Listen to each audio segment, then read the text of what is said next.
Okay. Hey, everybody. It is, Monday? Yeah, Monday, July 16th. Today's kind of warm, but cloudy. There's some storm clouds above me, so I'm kind of worried about if it's going to rain really bad. So, that's always in my head. Hey, Scott. Hey, Jeff.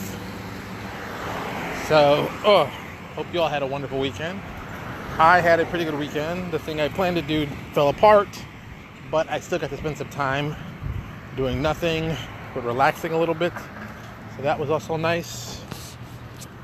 And yesterday, Lucas and I took a lovely drive around the city of Fort Lauderdale, which was quite nice. But it was a very, very relaxing day, which I do appreciate. I guess I talked about this already, but I guess I'll mention it here. So, while looking through some old files, I found an old adventure that I had not finished. This is kind of funny because this adventure has a very long, weird history. Initially, let me just tell you what happened. So I found this adventure that Jeff Lee wrote called Long Way Home. It was a part 0 for a Kickstarter we were planning to do called the Cross of Fire Saga. And the Kickstarter didn't make it. I mean, we cut it in the middle. The people didn't seem interested. So I just said, forget it. I'm not doing all that foolishness. I'm just going to deal with it accordingly and just keep moving on. But I forgot about the adventure Jeff did. And I'm just looking through old files and it popped up. And I'm like, hey, what's this old file? I'm like, oh my God, I thought we hadn't finished it. And I mean, it was laid out, completely laid out, all done. So I'm like, what am I going to do with this? I don't know. So I'm kind of in that mode right now. So, basically the adventure was based off of something I wrote, several years ago. Very, very several years ago. An adventure that I wanted to write for WotC in Ravenloft. Pretty interesting premise. Basically, you're tracking down this big magical device called the Cross of Fire. And the purpose of it is that this is like the ultimate weapon for Ravenloft. If you're terrified of vampires, terrified of undead, this was going to be the thing big. Like, this was going to be like the nuclear option. And it basically makes you invincible, give you lots of powers, that kind of scenario. But where it was located is what made it so dangerous. It was located in one of those spots where you go, oh, that sounds horrible. So it was located in Blutsplurt, which is surrounded or really controlled by mind flayers. So this entire environment was controlled by mind flayers. So where you're trying to go is a small little monastery that's inside of this small little town that's on top of this sewer network in Blutsplurt controlled by mind flayers. And what made it even weirder is like, okay, you get to Blutsplurt, have to get through all that stuff to get to the city. To get to actually the sewer that leads you in. And then eventually you find out the sewer was under the control of drow. So you had to deal with those issues. Get into the city itself. The city itself was in control by Githyanki. And, so you had to fight through them and do all that. And then you get to the monastery. At the monastery is where you find the Cross of Fire. But there's also a background story to it. There's also other stuff. Yada, yada, yada. That was the whole premise. But it never got off the ground. And like I said, it was just one of those weird moments of, why didn't this get off the ground? I don't know. Why didn't you fix it? I don't know. But I found it. So I'm going to release the part 0. The pre-adventure, as we're going to call it. Probably this week sometime. Maybe even tonight. So just something cool that popped up. And I like when stuff like that pops up. So, we wrote it for Pathfinder. And it kind of got me thinking. And then this morning I got a question for a friend of mine online who asked me a really good question. And it's like, okay, I guess I should explain this a little bit better. So, in a couple weeks, I think it's a couple weeks. Is it a couple weeks? Well, within a couple weeks, Paizo is going to be releasing their playtest rules for 2.0 for Pathfinder. And then a lot of people were like, oh my God, I can't wait, da-da-da. And I'm like, okay, cool, it's coming out. That's cool. And some other people kept saying to me, but they knew, like, oh, you're doing a Kickstarter? I'm like, yeah, my Kickstarter's going to start in August, yada, yada, yada. And a lot of people were like, well, why are you making an adventure for, first edition Pathfinder? Since 2E's coming out. And, my thing is real simple. I had a real simple explanation for it. Just simple mindset, just where I'm coming from. And this happened also with 3.0, 3.5, whenever these editions come out. Because this is what usually happens. Well, not usually, but you'll see what I mean. But what happens is that stores stop ordering the product. Because stores are kind of in a bad scenario. They've got stuff on their shelves. They don't know if it's going to sell or not. They don't know what they're going to do with it. But it's got to get out. Me, I'm a digital guy, so I'll sell whatever, it's going to sell. But it's really not going to affect me for a couple of reasons. The number one reason is, yes, we have products available. We have stuff out. And not everybody is going to leave Pathfinder, first edition to go play second. And that's just the way it is. That's the way it's always been. Hey, Kevin. Hey, Stacy. That's the way it really has just been. Not everybody leaves something that they're playing to play something new. Sometimes it's a money issue. Sometimes it's just I like the system better. I think that you're going to see a lot of this going on. Just happen kind of like, I guess it's the business of it. I guess it's the business aspect of it, is that some people don't want to change. Some people are going to do I've invested all my money in this. I don't want to change. And I get it. I totally get it. I get it. But that being said, the new system that's coming out, the playtest rules are coming out this year. The new rules don't come out until August 2019. And between then and now, people want stuff to play. Well, I think it'd be good to supplement stuff for first edition instead of waiting. Because I think that's what people do a lot. They wait and they want to see, I've got to put the new stuff out for 2E. It's like, you've got a year to do that. And let's be honest, the rules won't be out. Well, they'll be out to certain people. Let's be truthful about it. Certain people will get the rules before other people. Certain people will be freelancing for those reasons. Certain people will just be friends, that kind of thing. I'm like, the rules come out when the rules come out. I'll take a look at what I like, and then I'll make a big decision of what we're going to do as a company. But realistically, are we going to support 2E? Of course we're going to support 2E. We supported 1E. It's not really a big surprise. But I'm not going to just say, okay, everybody bought 1E. Thanks. Sorry. Too bad. And not support it. Because, the system's a system. It's really about if you're playing in the cool thing. Hey, Brian, what's up? Oh, Brian, I came by your store. I missed you a couple times. Like this weekend, I just missed you. It's one of those things. I just wanted to sit down and talk. Because I hadn't talked to you in a while. See, this is the best way to get in touch with people online in the middle of your walk. So we had people. Hey, Mark. So we had people talking like that, and I'm always very weirded out by that. The whole mentality is we gotta get rid of everything. And it's like, look, we have a whole year before stuff comes out. I think this would be the smart time if you had any interest in doing 2-3. This isn't the time where you think about, okay, what specific products I'm going to make, because you're going to make them products. You're going to update a lot of stuff you already have in there, da-da-da. What I would be focused on, especially if you have a campaign setting like me, like Neo Exodus, or even Obsidian Apocalypse, I would focus on getting people interested in the setting. As you get people interested in the setting, you get people interested in the setting, they're going to be interested in playing in your world. And they don't care what let me go around this way, what the actual rules are if the setting is cool. If the setting is really cool and they're like, wow, man, that was an amazing setting, they want to play on that. What's going on, Leonard? So I think it's natural for people to be afraid and think okay, I gotta switch over. But at the same time, it's like, dude, remember, when you're making these games, the focus should not just be the rules that you're playing in, but the actual world and environment you're trying to promote. Because let's be honest, if you have a cool world setting, you can move it to whatever system you need.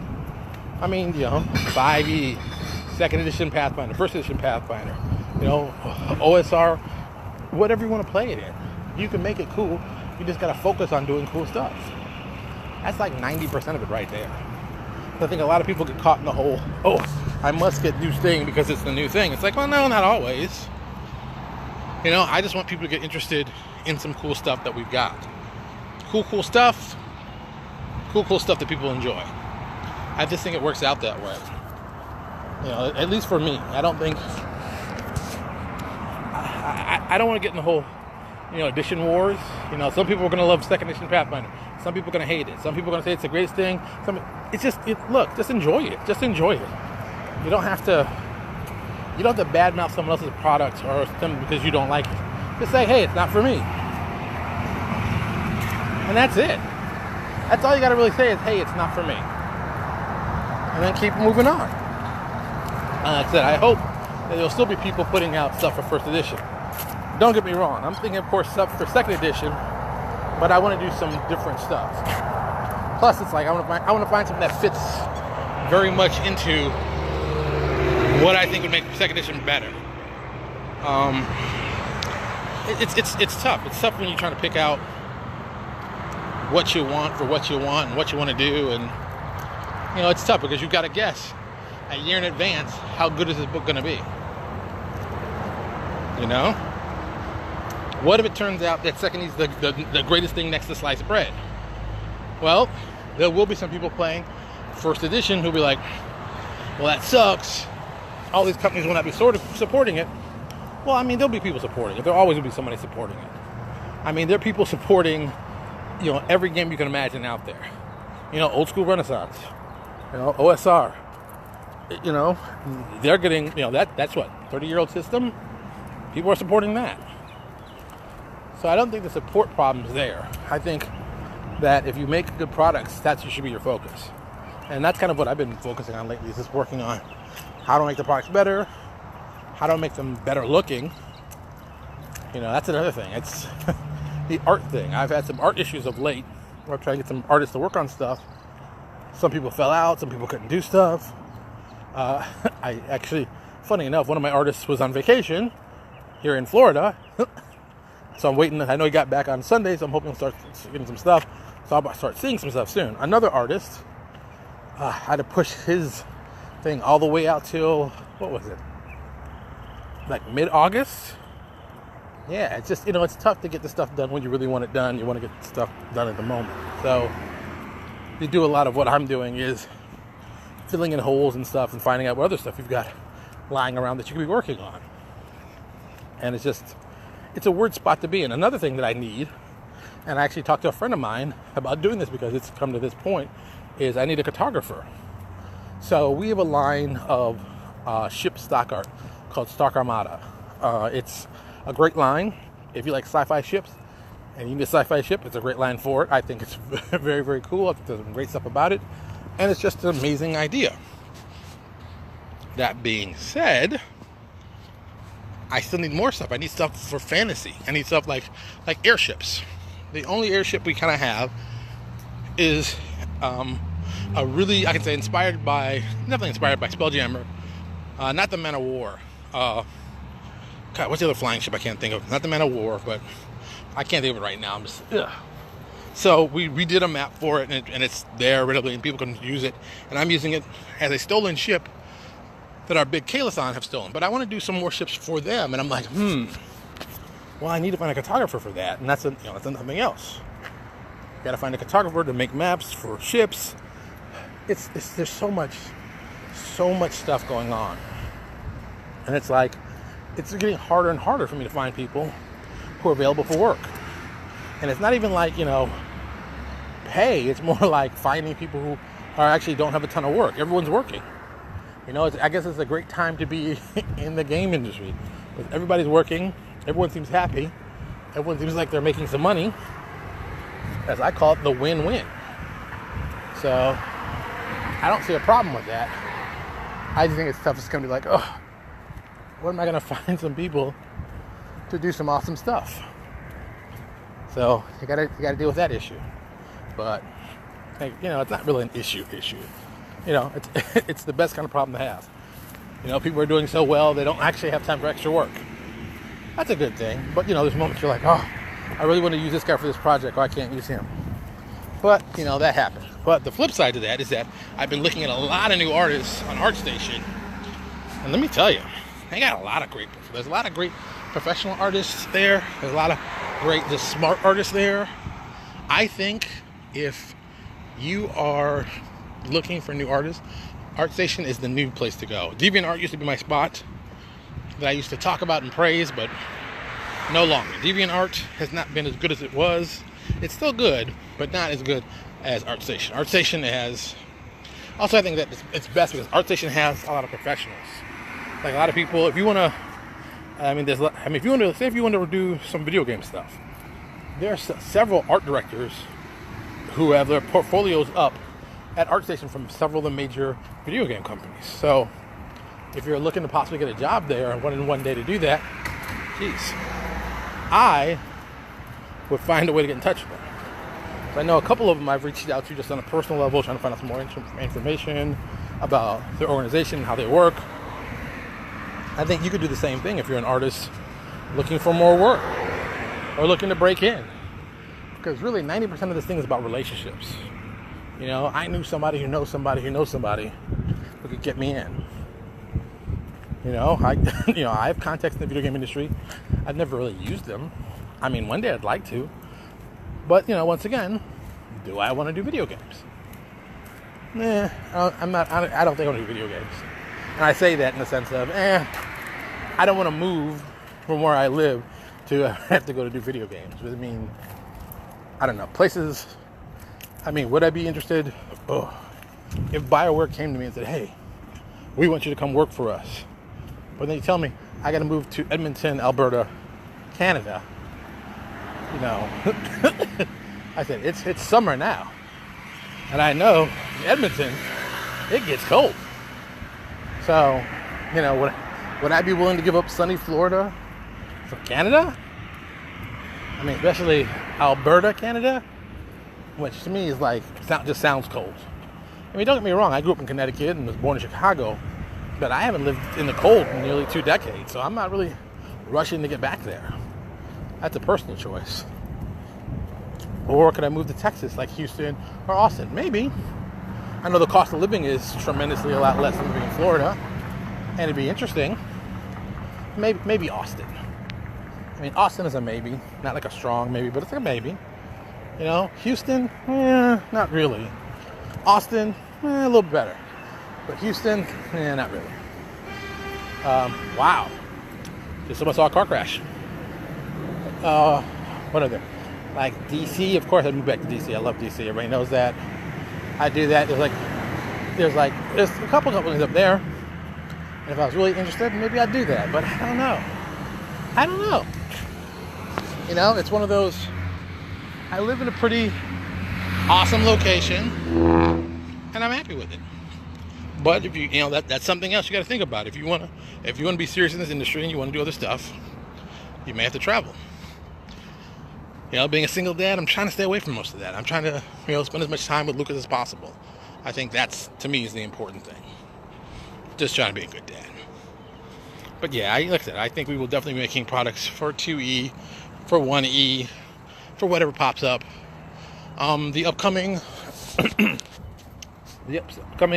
Wrath is going to have 5E. We're going to do some stuff for 5E on it. There seems to be an interest. People like the picture of the Kalathon. They like the whole concept of it. So hey, let's see the adventure. So, and since this is a sequel, it's great because we can show them the original one that we did, where everything started, see if they're interested. And if it goes well, we'll do a 5e version. Why not? We've got guys who do conversions for us all the time. Yes, Mark, I'm talking to you about that. So, most likely, Mark will be converting this one over for us. That's if we get it. So I can't say as of right now, but I think we'll reach our initial goal, which isn't that high. The other best part about it is that, the first adventure is done. The second adventure, well, I say second, sorry, that's the last adventure, the Omega adventure, is in progress. And I'm guessing it'll be done before we start the Kickstarter. So both will be done. And then after that happens, we're going to focus on the side treks. And depending how many side treks we have, it can be anywhere from, 6 to 12 maybe? Maybe? I don't know. I know we're doing 6. I don't know about 12, but we are definitely doing 6, so you never know. And if some other ones work out, we're trying to get some other third-party guys to jump on. Maybe we'll have 12, which would be great. Look, I'd like to do that. I think that'd be cool. Then if we can do on top of that, do some 5e conversions. Why not? That's cool too. So, that's where we are. Alright, that's it. I'm kind of tired. I'm almost back to work. I'm just tired. Oh, and it's very hot and sticky. So I'm going to relax a little bit. But thank you so much for watching. I always appreciate that. Wednesday, of course, we'll be talking about something art-related, most likely even artists, or some other cool stuff that you might want to check out. And we're going to go from there. As always, if you have any questions, please feel free to leave me comments below here, or go to our Facebook page, Louis Porter Jr. Design, and type them in there, or send to my personal page, Louis Porter Jr., and I'll answer them. Like I said, if you need anything, have any weird questions, you know somebody who wants to get in the industry but doesn't know how, and wants me to reach out to them, I'm cool for that too. Let me get on this car. So, like I said, I'm pretty open. So, thank you so much for watching, and I will talk to you guys on Wednesday. Ooh, maybe it'll be cooler because it's hot today. Talk to you all later.